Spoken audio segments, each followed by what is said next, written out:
Assalamualaikum warahmatullahi wabarakatuh. Alhamdulillah, alhamdulillah bi ni'matihi tatimmus shalihat. Alhamdulillah ala kulli hal. Wassalatu wassalamu ala nabiyyina wa habibina wa muallimina al-khair Muhammad sallallahu alaihi wasallam wa ala alihi at-tahirin wa ashabihi al-akramin. Qala Allah subhanahu wa ta'ala wa biqawlihi yahtadil muhtadun. A'udzu billahi minasy syaithanir rajim. Bismillahir rahmanir rahim. Laqad kana lakum fi Rasulillahi uswatun hasanah. Puji syukur alhamdulillahi rabbil alamin. Sama-sama kita panjatkan kehadirat Allah Subhanahu wa taala yang sudah memberikan kepada kita nikmat istiqamah dalam menuntut ilmu. Semoga Allah Subhanahu wa taala mencatat kita nanti di akhir hayat sebagai penuntut ilmu. Amin, Allahumma amin. Salawat dan salam Allahumma salli wa sallim wa barik ala sayyidina Muhammad wa ala ali sayyidina Muhammad. Semoga kita semua, keluarga kita insyaallah di hari kiamat bersama rombongan yang dibawa Nabi sallallahu alaihi wasallam, dibawa bendera tauhid la ilaha illallah. Amin, Allahumma amin. Jamaah majelis ilmu yang dirahmati Allah Subhanahu wa taala, sebagaimana kita ketahui bahwa kita sedang berada di bulan Rabiul Anwar, atau yang sering kita dengar adalah Rabiul Awal, yakni di mana bulan ini salah satu bulan yang istimewa, bukan karena banyaknya di situ hari-hari fadilah berlipat ganda pahala, bukan karena itu. Memang kita akui tidak ada di bulan Rabiul Awal kelebihan pahala yang lebih banyak daripada bulan-bulan yang lain, enggak ada. Hanya saja bulan Rabiul Awal ini istimewa disebabkan di bulan itu lahirnya sang kekasih Allah Subhanahu wa taala, Habibullah Muhammad sallallahu alaihi wasallam. Semoga kita semua insyaallah tidak mengharamkan kecintaan kepada Nabi sallallahu alaihi wasallam. Amin, Allahumma amin. Jadi di sini perlu dipertegas kembali, seorang muslim wajib baginya meningkatkan keimanan kepada Allah dan menumbuhkan rasa cinta kepada Allah dan Rasulnya.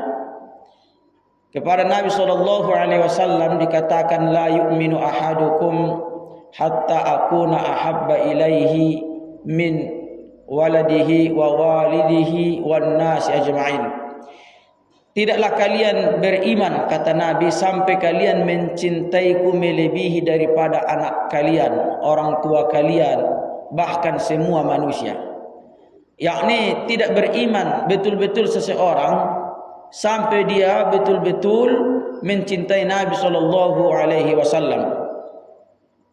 Oleh karena itu Allah Subhanahu wa taala tidak menerima cinta seseorang kepadanya, kepada Allah, apabila tidak mengikuti Nabi sallallahu alaihi wasallam dan mencintai Nabi. Sebagaimana tegas di dalam Al-Qur'an, qul in kuntum tuhibbunallaha fattabi'uni yuhibbukumullah.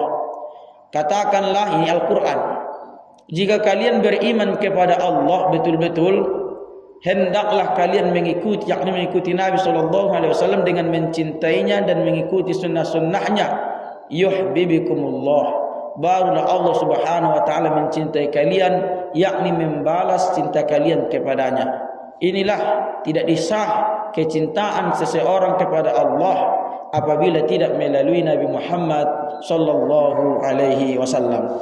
Nah, kenapa Nabi Muhammad sallallahu alaihi wasallam berhak dicintai? Biasanya manusia mencintai orang lain karena 4 sebab.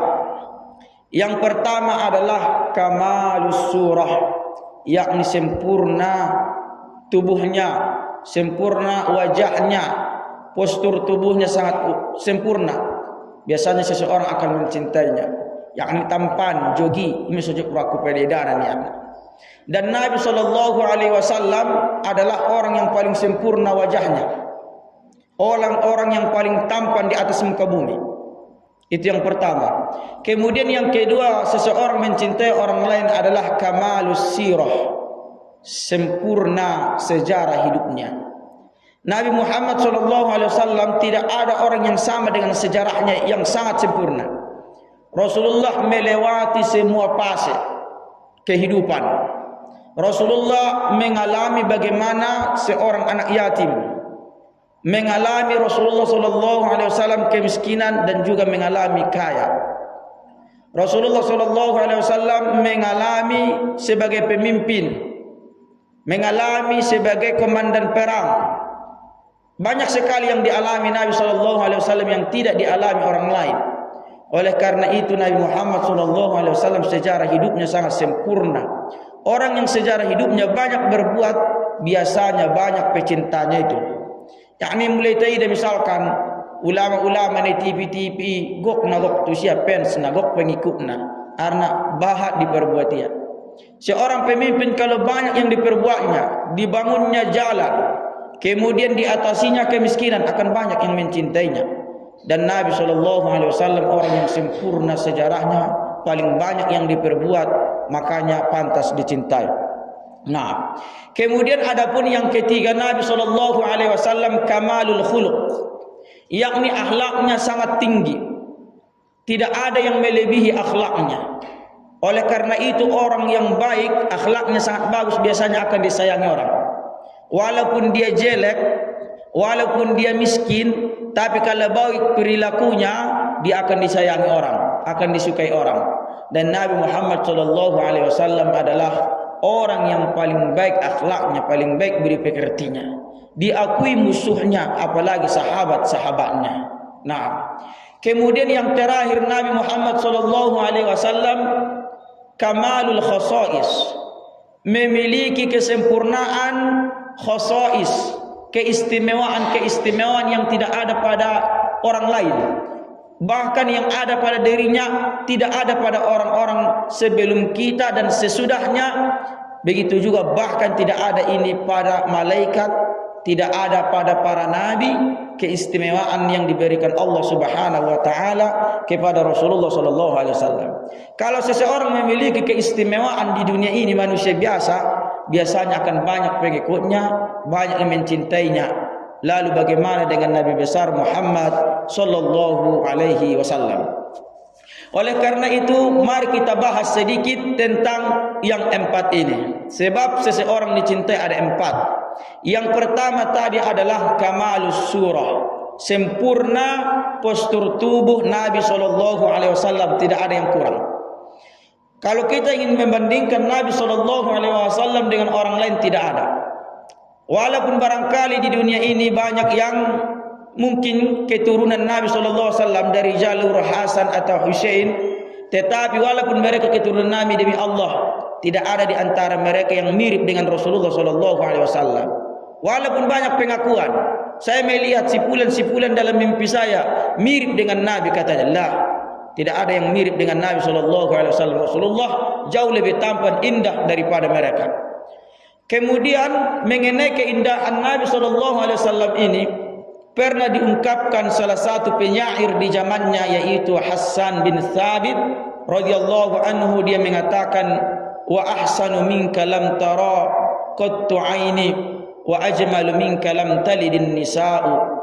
Yakni tidak ada manusia yang lebih baik yang pernah dilihat mataku melebihi dirimu, dan tidak ada manusia yang lebih tampan yang pernah dilahirkan wanita melebihi dirimu, kata Hasan bin Thabit yang langsung melihat Nabi SAW.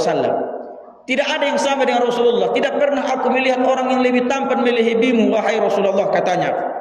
Kemudian khuliqta mubarra'an min kulli aibin, engkau diciptakan terlepas dari aib. Tidak ada aib di dalam tubuhmu, sedikit pun tidak ada. Tidak ada seseorang sudah sempurna wajahnya, nampak bagus, tetapi mungkin kalau dia senyum ada kekurangan. Nah, lo bangun dia tadi Rasul. Tetapi kalau Nabi SAW, na'udzubillah, tidak ada.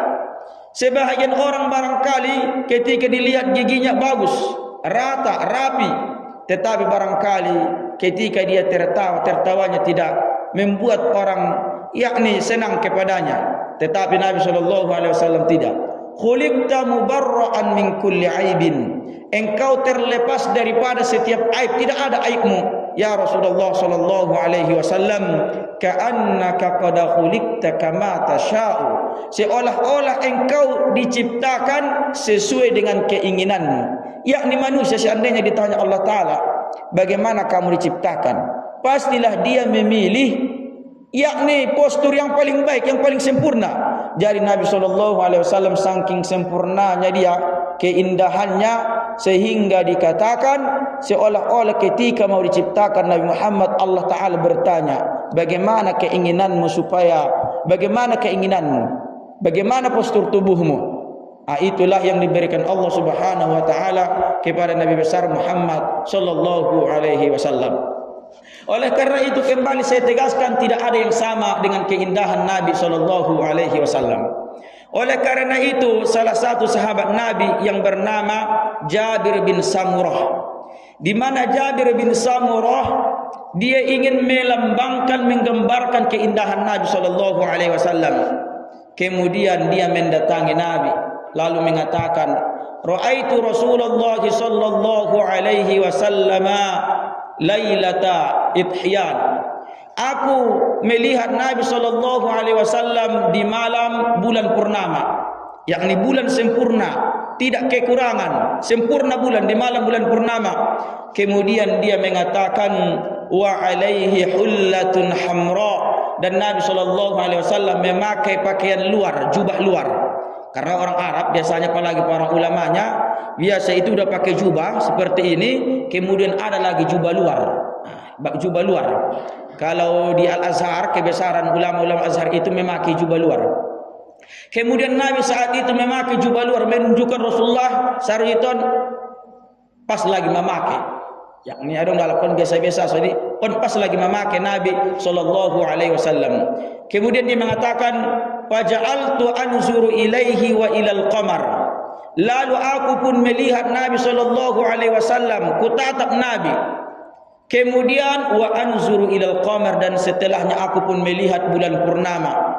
Kemudian dia mengatakan, falahuwa ahsanu minal qamar. Demi Allah bahwasanya Nabi Muhammad sallallahu alaihi wasallam lebih indah daripada bulan purnama.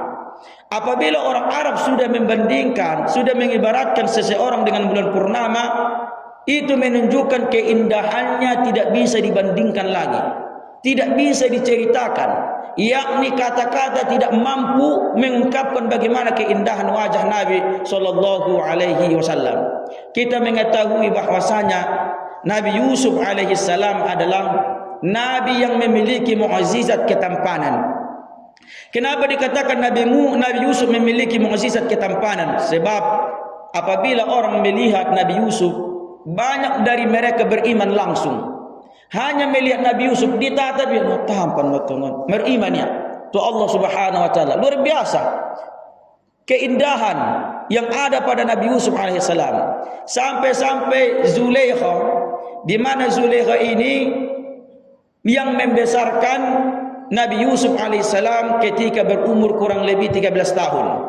Sebab Nabi Yusuf alaihissalam itu dijual, dibeli orang yang sedang berlalu lalang, yakni dalam warna perjalanan merjagal tabu syalak igaris anggit naik saudara-saudara dangin abang-abang ni do igaris abang-abang niat arana cembur le tu Nabi Yusuf alaihissalam, dia dijual kepada pedagang. Kemudian singkat ceritanya, pedagang ini pun karena ada keadaan tertentu dia menjual Nabi Yusuf alaihissalam, dan pas ketika itu yang membelinya adalah Kutipar. Kutipar itu adalah perdana menteri, yakni orang nomor 2 setelah rajanya, dan dia memiliki istri yang bernama Zulaikha, yang mana Yusuf ini masih anak-anak, yakni sekitar umur 13 tahun, bahkan ke bawah umurnya. Dihadiahkanlah ini kepada Zulaikha, tentu saja jauh lebih tua darinya. Kemudian singkat ceritanya, tahun berganti tahun dan Nabi Yusuf pun sudah menjadi anak muda yang sangat tampan, di mana dari kecil 13 tahun dia asuh Nabi Yusuf alaihissalam, sehingga ketika itu dia tidak bisa menahan dirinya, akhirnya dia jatuh cinta kepada Nabi Yusuf alaihissalam. Kemudian singkat ceritanya tersebarlah ini di kota bahwasanya Zulaikha itu seorang pengkhianat. Dia sudah memiliki suami, suaminya pun orang kaya, memiliki jabatan yang tinggi, nomor 2, Perdana Menteri. Tetapi dia masih menyukai seorang anak, menyukai anak yang dibesarkannya, bahkan anak itu adalah budak Nabi Yusuf alaihissalam. Kemudian sudah tersebar sehingga Zulaikha pun merasa malu dia kepada orang, sehingga namanya wanita memiliki siasat yang sangat tinggi. Bok akal, bukan sunat perakalan ada buruk kadang-kadang daripada kelayon. Kemudian singkat ceritanya dibuatnyalah satu pesta. Dibuat pesta, diundangnya semua wanita-wanita bangsawan asal pejabat alak lainnya diundangnya semua wanita-wanita bangsawan. Kemudian singkat ceritanya Nabi Yusuf dipaksanya, karena budaknya Nabi Yusuf ini dipaksanya Nabi Yusuf alaihissalam supaya keluar untuk melewati keramaian wanita-wanita yang sedang memotong buah-buahan, yakni sedang memotong makubakna, menikmati hidangan termasuk buah-buahan.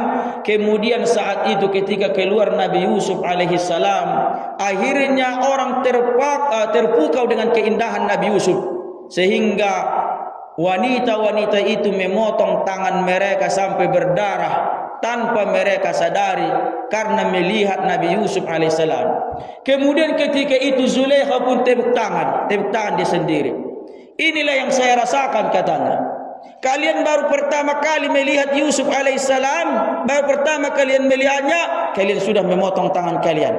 Bagaimana dengan saya yang sudah bertahun-tahun menyaksikannya, yang sudah bertahun-tahun melihat wajahnya selalu di depan mataku? Bagaimana aku tidak jatuh cinta kepadanya, kata Zulaikha. Kemudian singkat ceritanya sehingga yakni wanita-wanita di zaman itu memaklumi Zulaikha, dimaklumi mereka wajar metongi ngaben solawe ite pe sekali de ite tidak masuk ite ni kalema. Akhirnya mereka memakluminya. Namun singkat ceritanya setelah itu suaminya pun meninggal kutipar. Kemudian mereka pun dipisahkan antara Zulaikha dengan Nabi Yusuf alaihissalam selama 30 tahun. Dan ketika itu Zulaikha tidak ada yang dia ucapkan kecuali Yusuf. Ya Yusuf, Yusuf terus yang diucapkan. Kalau Nabi Yusuf di Zulaikha memanggilnya itu Yujarsif. Tetapi kalau bahasa Al-Quran namanya Yusuf. Yujarsif itu kalau dia memanggilnya selalu Yujarsif. Yujarsif inilah yang selalu. Bahkan wanita nomor 2 yang paling kaya waktu itu miskin bangkrut gara-gara menahan cinta kepada Nabi Yusuf alaihissalam. Kenapa bisa bangkrut? Kenapa bisa miskin gara-gara cinta? Disebabkan banyak sekali orang yang menipu datang kepadanya. Oh Zulaikha ade buat sang dia Yusuf ni nasada ma tayadok syaratna len jauhon niya ileni misang asajo, sehingga habis semua harta Zulaikha wanita yang sangat kaya gara-gara Nabi Yusuf alaihissalam. Kemudian singkat ceritanya setelah 30 tahun Zulaikha pun buta matanya. Dan waktu itu dia sudah dijumpakan dengan Nabi Yusuf alaihissalam, jelas buta. Kenapa? Karena menangis rindu kepada Nabi Yusuf. Buta karena usianya juga sudah tua. Kemudian singkat ceritanya ketika itu Zulaikha pun dipertemukan dengan Nabi Yusuf alaihissalam. Kemudian istrinya mengatakan, istri Nabi Yusuf ketika itu sudah ada, namanya Anisat. Dia mengatakan, wahai Yusuf, engkau sangat zalim, katanya. Kenapa engkau membiarkan seorang wanita menahan cinta kamu? Yakni sarujiton ada boru ni pertama menjelaki di Yusuf. Nabor dia mengatakan malkut kumi. Yakni akhirnya dia menyuruh, wahai Yusuf, kamu harus menikahi Zulaikha. Padahal umurnya sudah tua, kemudian sudah buta. Kemudian singkat ceritanya, mau tidak mau Yusuf pun bersedia menikahinya. Kemudian singkat ceritanya ditertawain orang. Masa laki-laki yang sangat tampan menikah dengan seorang wanita yang sudah buta, yakni mamar kereput. Akhirnya Allah Subhanahu wa taala memberikan mukjizat, ditutupilah Zulaikha. Kemudian ketika itu setelah berdoa Nabi Yusuf alaihissalam dibuka kembali, kemudian Zulaikha pun menjadi muda kembali, yakni maposo ibn Allah Subhanahu wa taala. Songon bujing-bujing busai dah, Pak. Anma mukjizat di Nabi Yusuf alaihissalam. Yang lebih aneh setelah cerita ini apa yang terjadi? Yakni ketika itu sudah kita ketahui bahwasanya Yusuf karena menahan cinta kepada Nabi Zulaikha menahan cinta kepada Nabi Yusuf alaihissalam, dia habis semua hartanya. Namun yang anehnya setelah dia menjadi muda kembali, setiap kali Nabi Yusuf alaihissalam mengajak berjumpa dia tidak mau. Dari ya be. Bukan pun benar mergotos ya. Padahal 30 tahun dia menderita sangat sundi sumber Nabi Yusuf. Tetapi sudah ada kesempatan untuk berjumpa dengan Nabi Yusuf alaihissalam. Dia tidak mau lagi. Kenapa dia tidak mau? Karena dia sudah mendapatkan kecintaan kepada Allah Subhanahu wa taala. Sehingga dia selalu mengatakan, katakan dulu kepada Yusuf, saya masih bermunajat dengan Tuhanku, dengan Allah Subhanahu wa taala. Sabar dulu dia. Akhirnya ketika itu berbalik poin. Nabi Yusuf sudah melamar seandi Nabi Yusuf bersuara. La haula wala quwata illa billah. Kenapa saya bercerita tentang Nabi Yusuf alaihissalam? Itulah gambaran wajah Nabi Yusuf alaihissalam dan Nabi Muhammad sallallahu alaihi wasallam di atas ketampanan Nabi Yusuf alaihissalam, di atas ketampanannya. Sudah kita dapat gambarannya. Orang melihat wajahnya saja beriman orang karena tampannya dia. Nabi Muhammad sallallahu alaihi wasallam jauh lebih tampan daripada Nabi Yusuf. Tetapi ada keistimewaan ketampanan Nabi Muhammad, di mana Nabi Muhammad sallallahu alaihi wasallam walaupun dia tampan tidak menjadi fitnah bagi wanita, tidak menjadi fitnah jelai. Yakni dia sayang ada buru ben negara-negaranya. Tetapi kalau Nabi Yusuf alaihissalam kadang-kadang perempuan menjadi fitnah baginya, sehingga banyak bahat kalau nama kirim surat tu sia mocom. Tetapi Nabi Muhammad sallallahu alaihi wasallam ketampanannya tidak membuat fitnah bagi wanita. Kenapa? Karena Rasulullah sallallahu alaihi wasallam memiliki wibawa yang sangat tinggi. Dia jadi fitnah. On kelebihan di Nabi sallallahu alaihi wasallam. Kemudian Rasulullah sallallahu alaihi wasallam kalau kita lihat di dalam sejarah dikatakan di mana telapak tangan Nabi sallallahu alaihi wasallam itu seperti sutra dan wanginya luar biasa. Seandainya Nabi sallallahu alaihi wasallam menyentuh kepala seorang anak, maka sehari itu akan terasa bahwasanya di situ ada seperti parfum. Ides Nabi dan uluni bayoi danakon on sadari ngamela uap nih. Ama inilah keistimewaan Nabi sallallahu alaihi wasallam. Makanya di dalam syair dikatakan wa kafful mustafa kal wardi nadi wa itruhu yabqa idza massat ayadi. Yakni Nabi sallallahu alaihi wasallam telapak tangannya itu sangat halus. Kemudian apabila dia menyentuh tangan seseorang bersalaman misalkan dengan seseorang, itu akan terasa terus keharuman tangan Nabi sallallahu alaihi wasallam. Nabi Muhammad sallallahu alaihi wasallam yakni sangat sempurna postur tubuhnya, makanya pantas dia dicintai banyak orang. Kemudian yang kedua, kalau kita melihat sejarah Nabi sallallahu alaihi wasallam sangat sempurna sejarahnya. Tidak ada manusia bahkan Nabi pun yang sejarah hidupnya lengkap. Ketika dia masih di dalam kandungan sudah ada sejarah hidupnya, kemudian sampai dia wafat sudah lengkap sejarah hidupnya. Tidak ada yang terlewati sejarah hidup Nabi sallallahu alaihi wasallam walaupun 1 menit, 2 menit dari kehidupannya tidak ada. Semua itu direkam oleh ulama-ulama di dalam kitab-kitab mereka dan tidak ada manusia seperti ini. Nabi Adam alaihissalam kita tidak mengetahui sejarahnya kecuali hanya sedikit. Nabi Nuh juga seperti itu. Nabi-nabi yang lain juga seperti itu. Tetapi Nabi Muhammad ketika dia di dalam kandungan pun sudah ada sejarahnya. Bahkan sejarahnya sebelum Nabi Muhammad dilahirkan, sejarahnya sudah ada di dalam kitab Taurat, sudah ada di dalam kitab Zabur, perjanjian lama, perjanjian baru. hanya saja mereka merubah-rubahnya.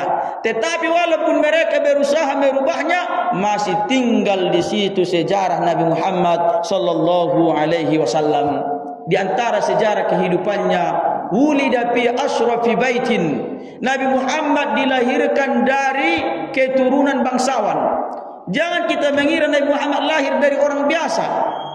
Tidak, Nabi Muhammad itu lahir dari keturunan bangsawan. Kakeknya Abdul Muttalib adalah orang nomor 1 di zaman Quraisy. Ketika dia mengatakan A akan A, hitam kata hitam, putih-putih, yakni dia itu keturunan bangsawan. Oleh karena itu di dalam hadis Nabi SAW mengatakan, Inna Allah astafa min waladi Ibrahim Ismail. Sesungguhnya Allah Ta'ala memilih keturunan yang paling baik dari Ibrahim adalah Nabi Ismail. Kemudian kita ketahui Nabi Ismail ini menurunkan keturunan sampai kepada Nabi Muhammad SAW. Wastafa min waladi Ismail Kinanah. Kemudian Nabi Ismail menurunkan anak Kinanah, namanya Kinanah. Kinanah ini termasuk di Mesir sampai sekarang keturunannya masih ada, Kinanah. Makanya Mesir, selain Mesir namanya disebut dengan negeri Kinanah, karena di situ banyak sekali keturunan Nabi Ismail alaihi salam. Kemudian wastafa min waladi Ismail Quraisyan. Lalu turunlah dari keturunan Kinanah, yaitu bangsa Quraisy. Perlu kita ketahui Quraisy ini dulu Gorar Nialak deh, senari menjadi suku. Serupa Batak, Raja Batak, najolo Gorar Nialak deh, senari menjadi Gorar suku. Hasibuan di Gorar Nialak najole nari marga. Begitu juga Quraisy itu nama orang. Kemudian banyak keturunannya sehingga disebutlah Quraisy. Kemudian wastafani min Bani Hashim. Di antara keturunan marga-marga yang ada di suku Quraisy, yang marga yang paling terdepan, yang paling banyak jasanya, yang paling bangsawan adalah yaitu Bani Hashim. Wastafani min Bani Hashim. Dan Allah Subhanahu wa taala memilihku dari keturunan Bani Hashim. Makanya Nabi mengatakan, fa ana khairuhum nafsan wa baita. Maka aku adalah orang yang paling baik nafsan wa baita. Makanya kita ahli sunnah wal jamaah meyakini bahwasanya dua orang tua Nabi sallallahu alaihi wasallam insyaallah masuk surga, bukan di neraka sebagaimana yakni yang diikuti sebahagian orang. Yang benar bahwasanya orang tua Nabi sallallahu alaihi wasallam dua-duanya masuk surga. Kenapa? Karena Rasulullah mengatakan bahwasanya saya dilahirkan dari orang-orang yang suci, orang-orang yang terbaik. Tidak mungkin dia mengatakan orang-orang yang baik, orang-orang yang suci kalau dia akan masuk neraka. Tidak mungkin. Mana mungkin Nabi SAW mengatakan seperti itu? Satu. Yang kedua, ayah dan ibunya itu lahir di zaman fatrah. Apa itu zaman fatrah? Yaitu zaman tidak ada padanya Nabi dan Rasul. Apabila seseorang lahir di zaman yang tidak ada padanya Nabi dan Rasul, mereka akan selamat. Itulah yang disebut dengan ahlul fitrah, selamat. Sebab salah satu syarat seseorang itu dihukum Allah Ta'ala di hari kiamat, bulughud da'wah, sampai kepadanya dakwah. Siapa yang berdakwah kepada ayah Nabi Muhammad? Siapa yang berdakwah kepada Aminah? Tidak ada. Enggak mungkin mereka masuk neraka. Bahkan maaf kalau seandainya ada di pelosok-pelosok sana, hari ini sama sekali tidak sampai dakwah ke situ. Dia juga ibegele da agama Islamun. Dia juga dibuat oleh Islam. Mereka insya Allah nanti termasuk ahlul fitrah dan yang akan dimasukkan ke dalam surga. Wa ma kunna mu'adzabina hatta nab'atsa rasula, kata Allah Ta'ala. Tidaklah mungkin kami mengazab kaum sampai kami mengutus rasul kepadanya. Enggak mungkin Allah Ta'ala menyiksa kaum sementara belum ada peringatan. Serupa dengan mungkin hukum murid niba. Nggak boleh disi peringatan, dia boleh disi aturan hukum. Ini beda salah. Ibu tu alak. Seperti itulah keadilan Allah Subhanahu wa taala. Nah, tetapi walaupun seperti itu Nabi Muhammad dari keturunan bangsawan, Rasulullah tidak pernah menjadikan garis keturunan itu sebagai timbangan kebaikan seseorang. Sama, baik dia bangsa Arab, bangsa non Arab, sama di depan Allah Subhanahu wa taala. La farqa baina arabiyyin wa ajamiyyin. Tidak ada perbedaan antara orang Arab dengan orang non Arab. yakni tidak ada perbedaan antara orang berkulit hitam dengan orang berkulit putih, tidak ada bedanya. Tidak ada perbedaan antara orang suku Quraisy dengan orang yang bukan suku Quraisy, tidak ada perbedaannya. Justru orang yang membangga-banggakan keturunan itu adalah iblis. Kalau iblis, Al-Quran sendiri mengatakan dia membanggakan keturunannya. Ketika ditanya Allah Ta'ala, qala ma mana'aka alla tasjuda idh amartuk, yakni apa yang menghalangimu wahai iblis sujud kepada Adam ketika aku perintahkan engkau? Apa yang membuatmu tidak mau sujud kepada Adam? Kemudian dia mengatakan, khalaqtani min nari wa khalaqtahu min tin. Ya Allah, engkau menciptakanku dari api. Asal usulnya dari api. Sementara engkau menciptakan Adam hanya dari tanah. Dan dia memandang bahwasanya api lebih baik daripada tanah, karena asal usulku adalah marga hasibuan misalkan, maka anak api paling baik di sibuhannya. Tidak ada di dalam Islam sama sekali seperti itu. Bahkan dilarang keras. Boleh saja kamu mengatakan saja alhamdulillah najolo buton bukan nilai pasar ibu ini misalkan, silakan. Tetapi jangan sampai sekali membangga-banggakan. Apalagi mereka yang berjasa, engkau tidak ada yang engkau perbuat, apa yang harus kamu banggakan? Tidak boleh kita membangga-banggakan kalau ada unsur kesombongan. Kemudian setelah dia membanggakan diri, Allah Ta'ala mengatakan kepada iblis, qala fahbitu minha fama yakunu laka an tatakabbaru fiha, yakni keluarlah engkau, turun engkau ke bumi.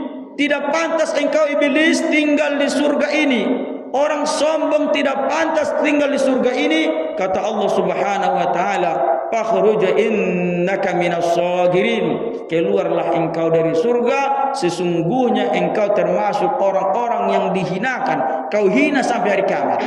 Bukti kehinaan iblis, tidak ada orang yang mau disamakan dengan iblis. Walaupun perbuatannya lebih besar iblis, tengah dukun iblis. Kenapa iblis itu hina? Kemudian Allah Ta'ala, kemudian yang anehnya, setelah dia sudah diusir oleh iblis, diusir oleh Allah, yang anehnya iblis mengatakan, qala anzirni ila yaumi yub'atsun, yakni ya Tuhanku, berilah aku kesempatan supaya aku hidup sampai hari kiamat, dibangkitkan manusia dari kuburnya. Yakni lain maju jauh umurna panjang ningnya. Kenapa iblis masih berani meminta kepada Allah Ta'ala padahal dia sudah dimarahi? Fahbita, fakhruj, dimarahi besar. Kenapa dia masih berani minta kepada Allah Ta'ala? Iblis paham, berilmu bahwasanya dia tahu Allah Ta'ala itu sangat pengasih, sangat penyayang, memberikan apa yang diminta. Iblis paham karena dia kenal dengan Allah Ta'ala dengan sebenar-benarnya. Hanya saja dia durhaka. Kemudian Allah Ta'ala mengatakan, qala innaka minal munzirin, tidak mengapa, sesungguhnya engkau akan hidup sampai hari kiamat. Yakni dari sini bisa diambil pelajaran, yakni janganlah anda putus asa meminta kepada Allah Ta'ala karena banyaknya dosamu. Dia baru berbuat dosa, mabir memang itu Allah Ta'ala. Ngapa anta saya suruh bulis nin nama? Ulah cuma ni. Iblis saja mai durhaka Allah Ta'ala berlebihan, tetapi dia masih minta kepada Allah Subhanahu wa Ta'ala dan Allah Ta'ala mengabulkannya. Lalu bagaimana kita umat Islam yang tidak sempat melakukan apa yang dilakukan iblis, la'natullahi alaihi. Kemudian perlu kita katakan, man tawadu'a lillahi rafa'ah.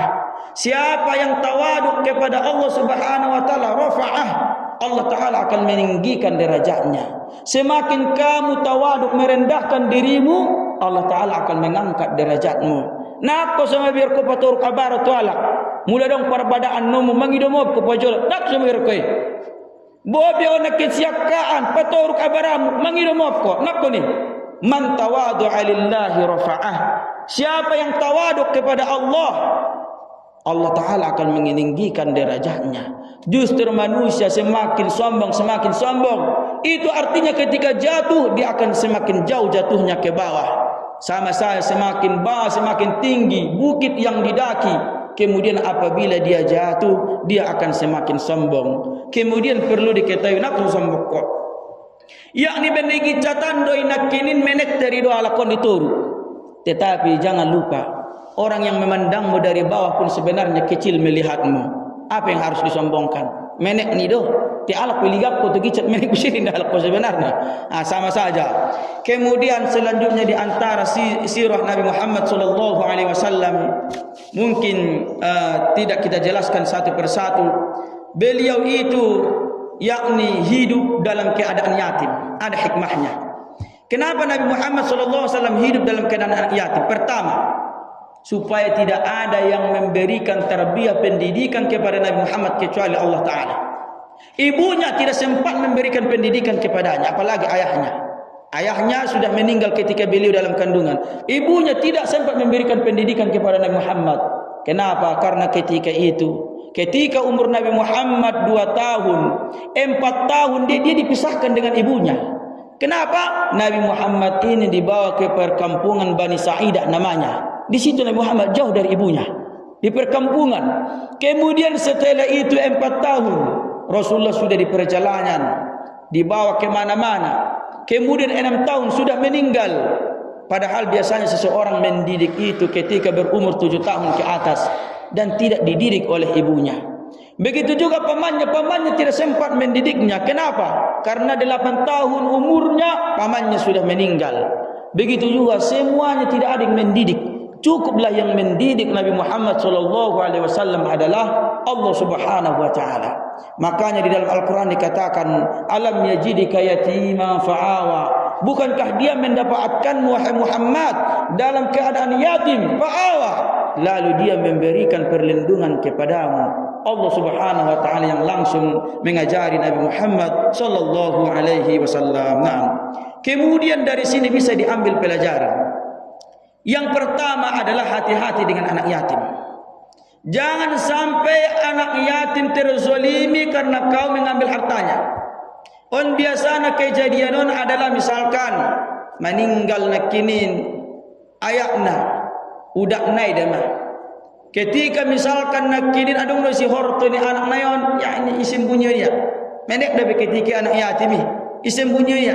Akhirnya dia buat anak yatim sampai magorang dia buat anak yatim. Ternyata horto ni nakinin nai pangan ni udak ni, hati-hati. Atau seorang orang tua, maaf, orang tua sendiri, orang tuanya sendiri, hati-hati. Ketika meninggal misalkan orang tua, ibunya yang mendidiknya, pembagian harta warisan dia akan mendapat bagian. Setelah diambil bagian istri 1/8, sisanya misalkan menjadi bagian anak yatim ini. Tetapi ternyata dia menyembunyikannya, kawin dia dengan laki-laki yang lain, di bawahnya harta ini. Akhirnya anak yatim ini pun tidak mendapatkan haknya. Hati-hati. Oleh karena itu Allah Subhanahu wa taala mengatakan dengan tegas, innal ladzina ya'kuluna amwalal yatama zulman innama ya'kuluna fi butunihim nara wa sayaslawna sa'ira. Sesungguhnya orang-orang yang memakan harta anak yatim secara zalim, berarti sama saja mereka memakan api neraka. Wa sayaslawna sa'ira, dan mereka akan dijerumuskan ke dalam api neraka sa'ir. Na'udzubillah. Tetapi sebaliknya, apabila kita memuliakan anak yatim, Allah Ta'ala akan memuliakan kita. Cukuplah kemuliaannya orang yang peduli dengan anak yatim, dia akan bersama Nabi SAW di surga. Ana wa kafilul yatim hakahataini fil jannah. Saya dan orang yang memelihara anak yatim seperti ini nanti di surga, yakni dia akan mengawaniku di surga. Oleh karena itu, alhamdulillah anggodong rasul kita yang Allah Ta'ala na luas, yakni daripada ebeng nibe dia jelas satu dia kehanna indah saleke batu sekolah harapan pergi ke anak yatim sampai guru naik limanya dia memiliki SPP nilai. Oh lo betul ngap perlu nasi SPP nilai betul mau 6 bulan dia banyak bayari asalana daripada marsido ke bagaimana dia jelas satu dia kena gumen dia bisa pergi ke anak yatim am bayarna. Atau barangkali menjeng serosok ini batanggungan ni bapengadong ke batu sekolahan 10 anak yatim jalaki mujulan acit-acit naik au member SPP nilai tiap bulan. InsyaAllah orang seperti ini akan bersama Nabi SAW di surga. Mudah-mudahan kita semua nanti masuk surga. Amin. Allahumma amin. Kemudian di antara fakta sejarah Nabi Muhammad, beliau itu bergaul tetapi dia tidak pernah terikut dengan arus. Tidak terikut dengan arus. Yakni di zamannya itu banyak itu zaman namanya juga zaman jahiliyah, zaman kebodohan. Minum-minum luar biasa di zaman itu. Kemudian judi luar biasa di zaman itu. Main perempuan luar biasa di zaman itu. Tetapi Nabi SAW tidak pernah ikut-ikutan. Kenapa tidak pernah ikut-ikutan? Salah satu penyebabnya adalah beliau itu tinggal di perkampungan. Dan di perkampungan saat itu sangat aman, alhamdulillah. Naam, tetapi yang zaman sanari perkampungan pemaborat. Jarang demi maaf diutuh sanari naso masuk di si ubat biusi, narkoba, ganja, jarang demi. Ada bisa ada uta dua uta, tetapi majar. Oleh karena itu saya mengira di zaman sanari na lebih selamat dagana. Ipengau zaman selamat dah. Na lebih selamat tu sekolah mi pesantren. Ibeng kesibukan si jalaki pesantren na mengurusnya on lebih selamat daripada narkoba. Naam. Kemudian selanjutnya terakhir kita mengetahui Nabi Muhammad adalah seorang penggembala kambing, memberikan pelajaran kepada kita. Anak kita jangan terlalu dimanjakan. Obat gereja. Hari libur ya obat gereja. Tetapi yang kebanyakan di zaman senai, oi anda pilih anakku betul tempo inikmati majulah hari liburan. Oh coyo biari maturgis. Umat cek kenapa betul liburnya. Seperti itu. Oh lemang boleh kayo terus menerus setelah meninggal Nabi tahu sorto ngamuli mencari di siang. Makanya pendidikan orang tua kita di zaman dahulu itu lebih baik. Yo betul itu sahabaan sekolah SD DPB. Ibet kala menjoluk keong sekolah SD DPB. Masalah suada itu lebih baik. Kenapa Nabi Muhammad SAW karakternya karakter orang yang bekerja. Bahkan Nabi Muhammad benci terhadap orang yang tidak bekerja. Bahkan Umar bin Khattab radhiyallahu anhu ketika dia memuliakan seseorang, penampilannya luar biasa hebat, kemudian sampai tu suping dia, urun boto bayo mana karejo ini. Ngai pertemuannya bibe. Maka anak kita seharusnya dibawa bekerja. Nah, kenapa di dalam Al-Qur'an berkali-kali perintahkan bekerja? Bahkan hari Jumat yang seharusnya hari pere, kebanyakan kita disuruh bekerja. فَإِذَا قُضِيَتِ الصَّلَاةُ فَانْتَشِرُوا فِي الْأَرْضِ وَابْتَغُوا مِنْ فَضْلِ اللَّهِ.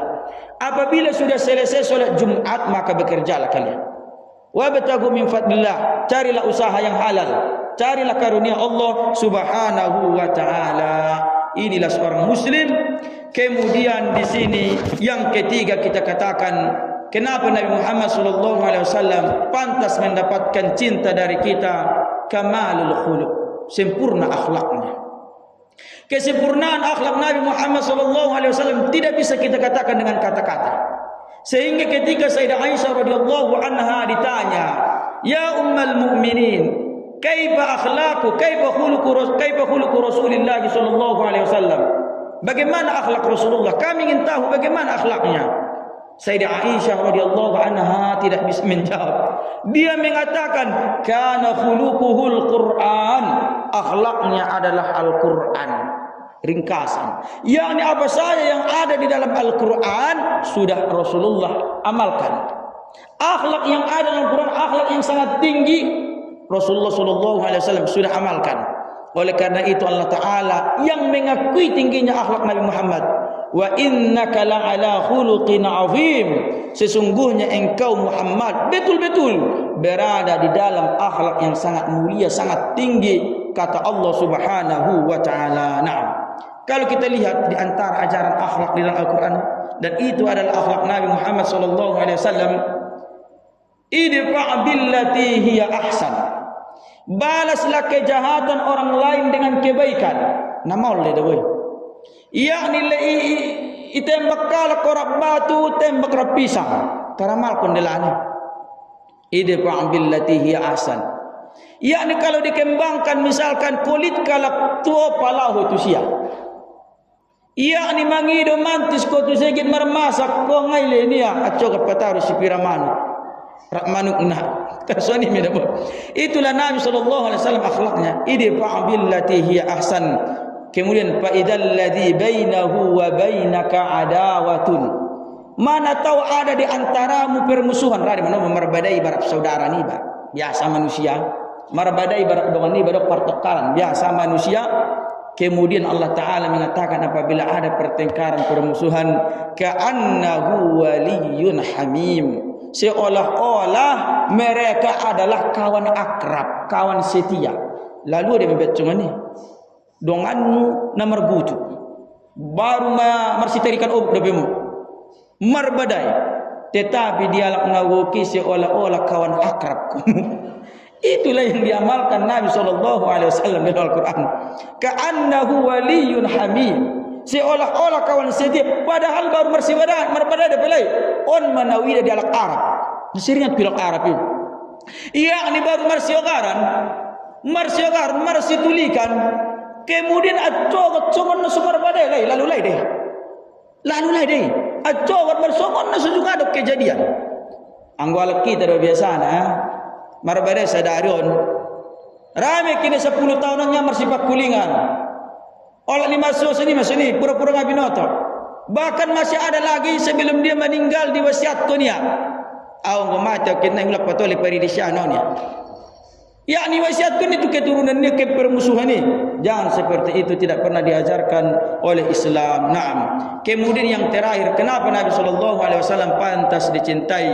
Beliau kamalul khasais, memiliki keistimewaan yang sangat banyak yang tidak ada pada nabi-nabi sebelumnya. Contoh, kalau kita lihat di dalam Al-Quran, semua nabi itu dipanggil Allah Ta'ala dengan menyebut namanya. Misalkan Nabi Adam, ya Adam uskun anta wa zaujukal jannah, wahai Adam, tinggallah engkau di surga dan istrimu. Wahai Adam, dipanggil namanya. Kemudian Nabi Nuh, ya Nuh bi salam, wahai Nuh, turunlah engkau dari bahtera dari kapal itu dengan selamat.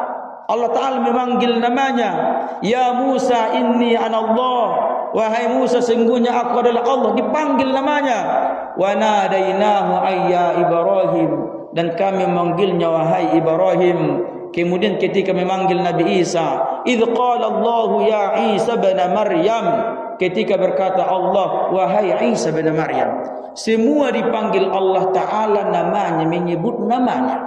Tetapi adapun Nabi besar Muhammad SAW tidak pernah dipanggil Allah Ta'ala namanya.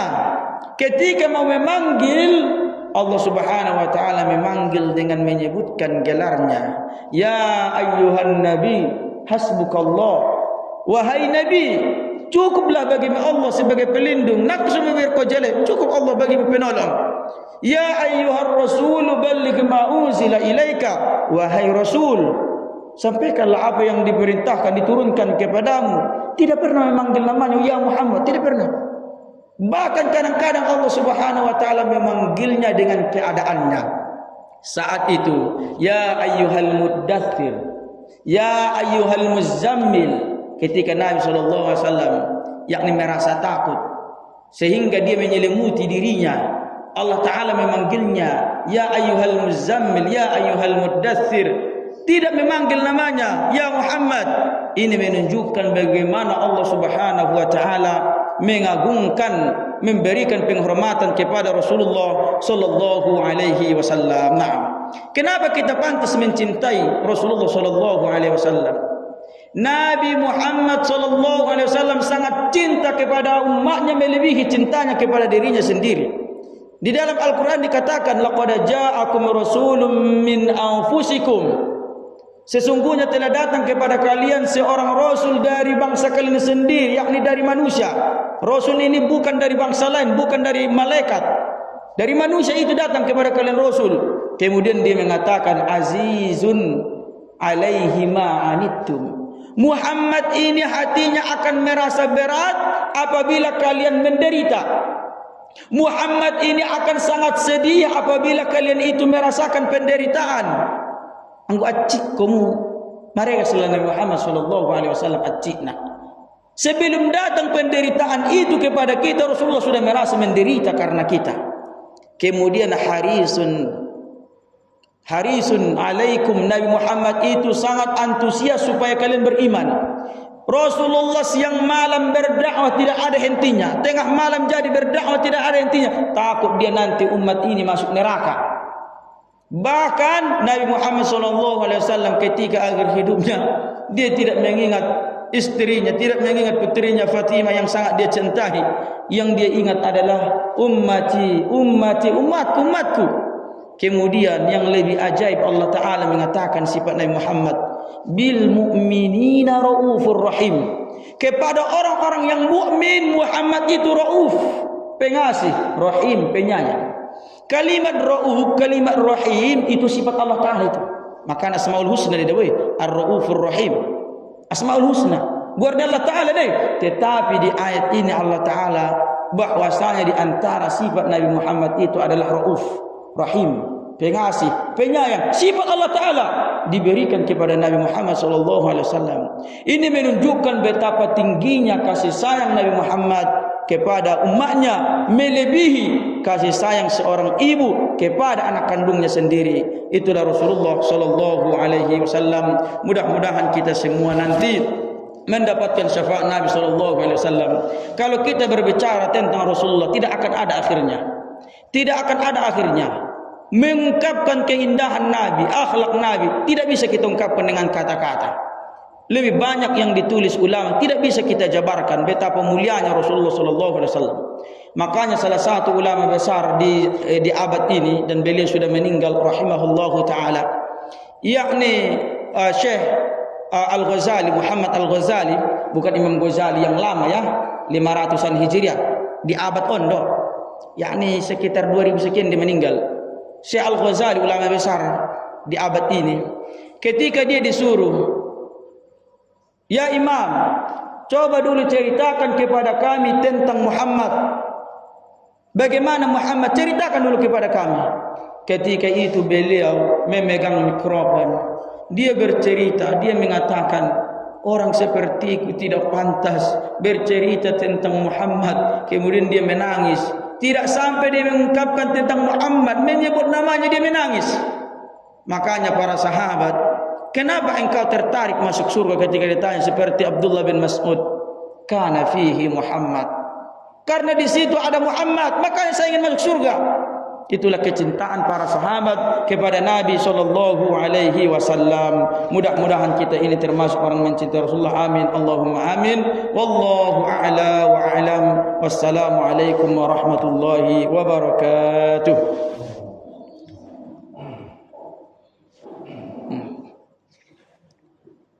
Bismillahirrahmanirrahim. Alhamdulillahirabbil alamin wassalatu wassalamu ala rasulillah wa ala alihi wa sahbihi ajma'in. Rabbana zalamna anfusana wa ighfir lana wa tarhamna lanakunanna minal khasirin. Rabbana zidna ilman warzuqna rahmatan waj'alna min ibadikas shalihin. Rabbana atina fid dunya hasanatan wa fil akhirati hasanatan wa qina adzaban nar.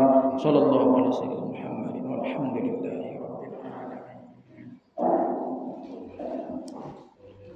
Berapa waktu? Ada waktu. Waktu mana? Ya lewat dulu.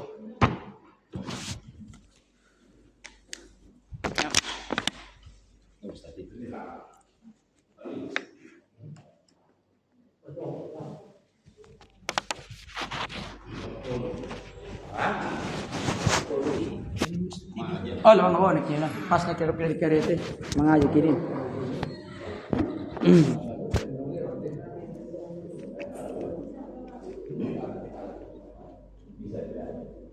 Aja